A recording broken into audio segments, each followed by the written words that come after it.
So good afternoon, everyone. I'm Han-Sung, a fourth-year PhD student at Carnegie Mellon University, working with David Lindelbauer.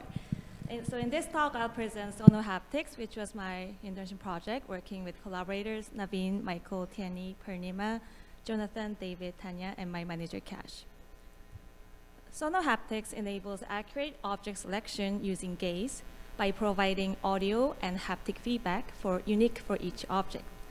So now let's begin with an example of a user selecting the lamp to turn it on using SonoHaptics. So here's a user in her smart home wearing smart glasses with no visual display. And when the user looks at an object, SonoHaptics will play an audio haptic feedback that is unique to the object in the scene, like this.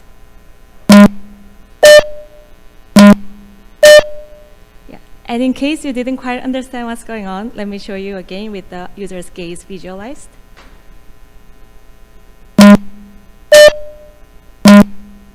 So here you can see, as she looks at an object, it produces different sound for objects. And please note that as a third person, it's hard for us to know where the user is looking at without the visual cursor. However, the user herself definitely knows what she's looking at. So this audio haptic feedback is just there so she can confirm that the system selecting her intended object correctly before committing to her action. So in this work, we contribute a novel approach for gaze-based object selection in XR that relies entirely on audio haptic feedback and generalizable cross-modal mappings of visual features to audio haptic features, and an intelligent interactive system where global and local feedback is automatically generated as users hover their gaze over objects. Gaze-based selection allows for seamless interaction in XR by leveraging natural behavior. Users can simply look at a target and select it from a distance. So as in the previous example, gaze and a pinch gesture can control IoT devices. Engage with voice commands. Is this gluten-free? Yes, it's gluten-free. Yeah, so you can query for details about objects in the real world as well. However, gaze-based selection can be difficult in occluded or cluttered environments like this. So when a user's looking at the honey over the countertop, gaze fixated, the tracked gaze data may actually look like this. Because there are small involuntary movements like drifts, tremors, or microsaccades introducing noise or jitter in selection.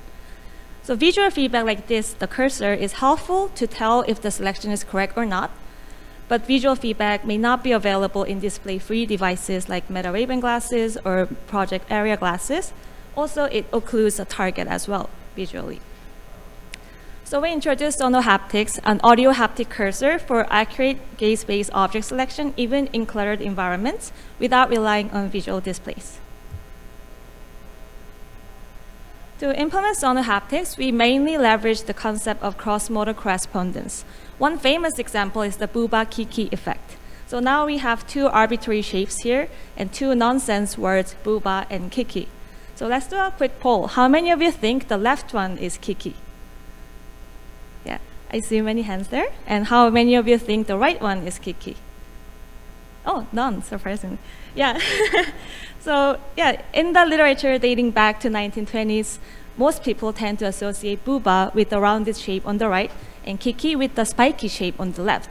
So this is an example of cross-modal correspondence, a tendency for a sensory feature in one modality to be matched with a sensory feature in another sensory modality, even if we have abstract words and nonsense words, abstract shapes and nonsense words. So SonoHaptics leverages these cross-modality associations to translate visual features to audio haptic feedback. The lightness and size of an object is matched to the pitch of an audio and amplitude or intensity of a vibrotactile cue. In addition, we also map the position and material of an object to leverage more naturalistic mappings to directional audio and material-specific timbre. In the process of designing these mappings, we conducted a psychophysical perception study to verify these lightness to pitch and size to amplitude mappings. So we had 20 participants in VR who were presented with a cube changing in lightness, size, or both. And in response, the participants had to adjust the pitch of a repeatedly played audio cue and the intensity of the vibration that was also repeatedly played on their wrist. to match the appearance of the cube. So here's a video of how the task looked like. Participants used the Quest Pro controller to adjust the pitch and vibration of the repeatedly played cues. And the vibration feedback was delivered through a wristband with 4 linear resonant actuators, and the audio was delivered through the speaker of the Meta Quest Pro headset. Summarizing only the key results, we found that the lighter color of the cube is associated with higher audio pitch, and larger object size is associated with stronger vibration amplitude. And these graphs show the regression models that we constructed with the collected data. And please refer to our paper for more detailed results of our study. So the regression models from the perception study are used in SonoHaptics to convert lightness and size to pitch and amplitude. And here's a summary of the 4 cross-modal mappings. So lighter color, higher pitch, and larger size, stronger vibration, and position to directional audio, and the material to timbre, simulating the impact sound of the 7 bass materials.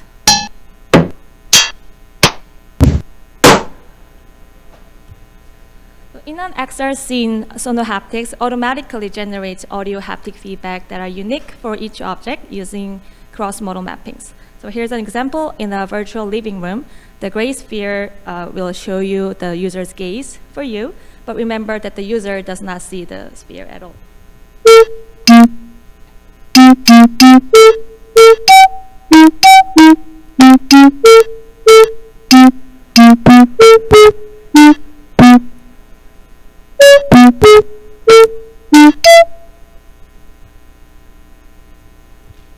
So we conducted a user study to evaluate how well SonoHaptics helps with gaze-based target selection. In each trial, participants performed the target selection task in a virtual living room, and we also tested 4 other feedback techniques for comparison. So participants are first shown with the target object at the beginning to select in the task, and then they use the eye gaze and different feedback mechanisms to select an object in the scene. So here's an example with SonoHaptics. So the green arrow shows that the user has correctly selected the target. And we also compared it to the no feedback condition where the user solely relies on the gaze without any feedback. So you hear or see no feedback. The green arrow again shows the correct answer. And the red arrow shows the wrong answer here from the occlusion of the objects. And static feedback uses the same audio, pitch, and vibration amplitude for all objects, providing only cursory feedback when the gaze lands on an object, but it doesn't tell which object.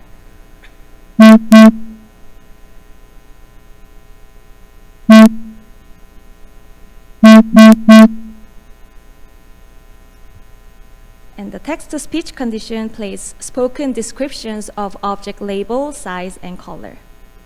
Painting black, house pink, house green. Painting house pink, bottle black, bag black, bottle black, laptop, bottle black, tall. So you can see as the gaze drifts a little bit or jitters a bit, you hear a lot of feedback coming from it. And lastly, the visual feedback shows a blue arrow at the currently selected object. And as a reminder, this is not available in no display glasses, but we added for comparison.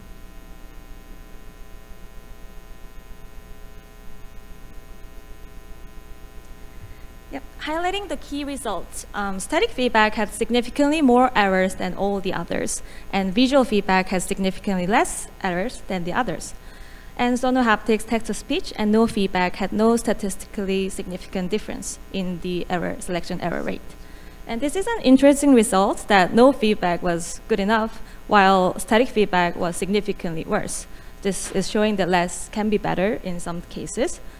However, only looking at the results for a small object, no feedback incurred more errors than SonoHaptics and text-to-speech because the users cannot get any information about what the system is selecting.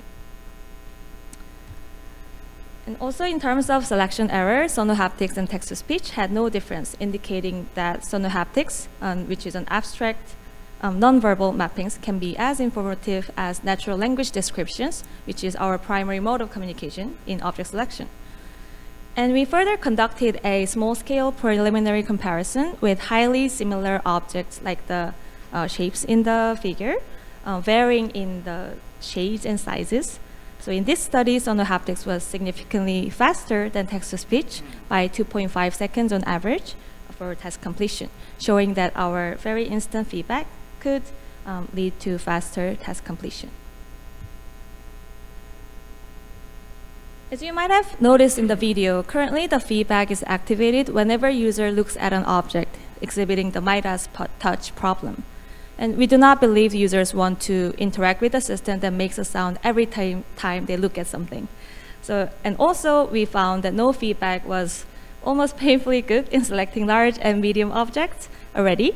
So in the future work, adaptive feedback design that plays feedback only for small objects in cluttered area can be a better design approach in future work.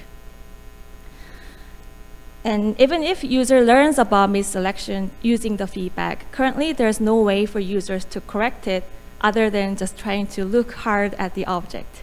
So a refinement mechanism when misselection occurs is future work to be explored. And also, we only evaluated the entire SonoHaptic system holistically. However, we lack individual evaluation of how much each cross-modal mapping contributed to the result. So some takeaways from our presentation is that we found out the cross-modal correspondence exists in XR settings as well, that lighter color object is associated with higher pitch, larger object with stronger vibration. And when we use these cross-modal mappings, this abstract, non-verbal audio-haptic feedback can help users select even small objects very accurately. So that is the summary, and thanks for listening. Happy to take any questions.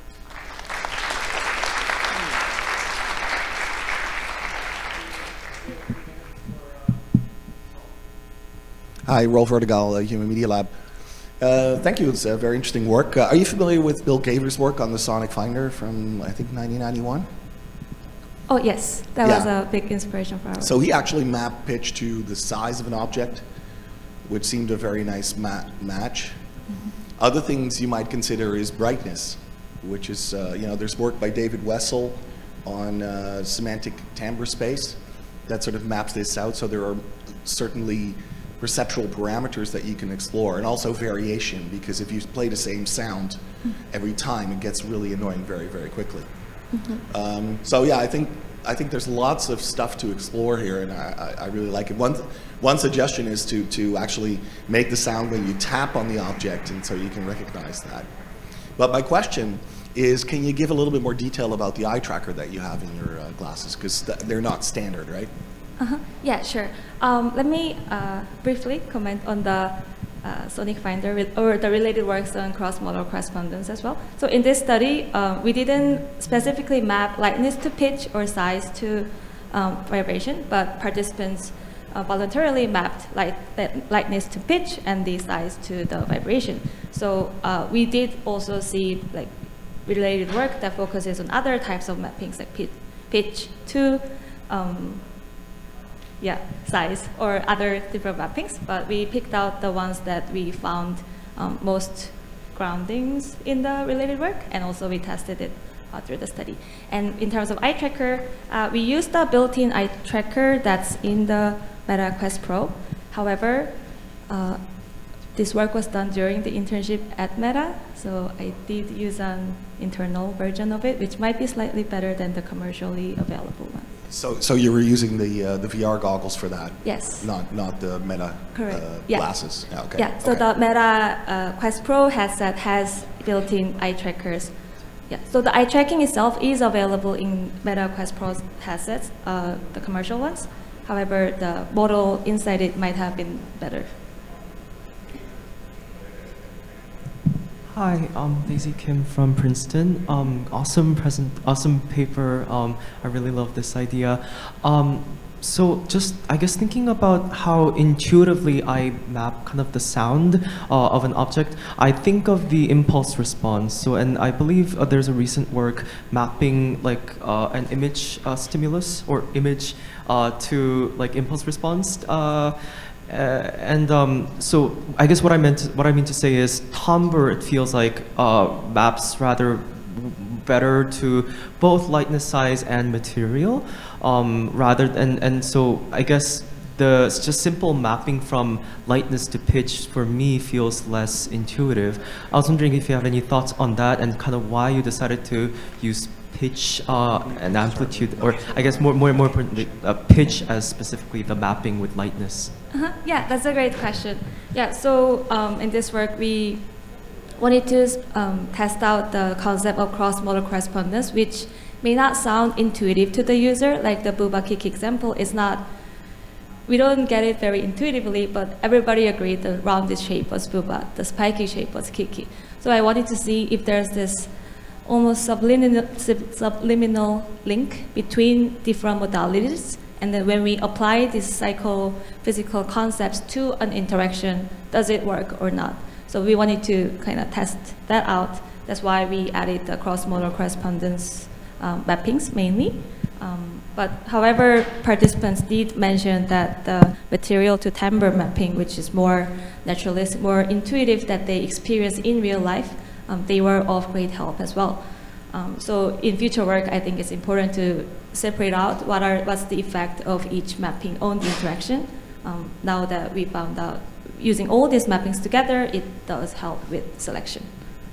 All right, thank you. Yeah, thank you. So I hate to do this, but we're going to